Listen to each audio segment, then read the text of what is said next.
know that so many people love and এমন বাংলাদেশ আমি কখনো দেখিনি। বাংলাদেশ সত্যি অস্ট্রেলিয়াকে হারিয়ে ইতিহাস করবে।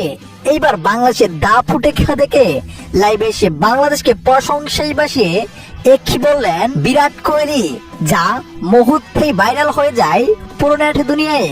প্রিয় দর্শক, অস্ট্রেলিয়ার বিপক্ষে বাংলাদেশের ঐতিহাসিক খেলা সত্যি বিশ্বকে অবাক করে দিয়েছে।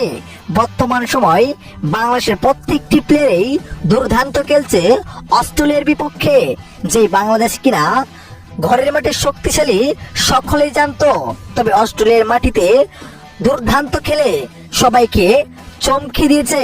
তারা অন্য দেশেও শক্তিশালী। টেস্টের তৃতীয় দিনটিও বাংলাদেশের পক্ষেই দাঁড়িয়েছে। এখনো 67 রানে পিছিয়ে রয়েছে অস্ট্রেলিয়া, 67 রানে এগিয়ে রয়েছে নাজমুল হোসেনের শান্ত দল।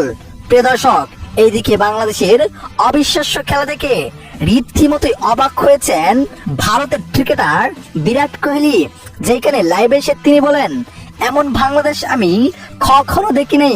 তারা সত্যি অস্ট্রেলিয়ার মাটিতে হারিয়ে ইতিহাস করবে। আমার মনে হচ্ছে তারা যেভাবে খেলছে, তারা ম্যাচ জেতার লক্ষ্যে খেলছে, তারা হারার লক্ষ্যে খেলছে না। তাদের খেলার প্রশংসা করতেই হয়। তারা দুর্দান্ত খেলছে। শুভকামনা রইল বাংলাদেশ টিমের জন্য।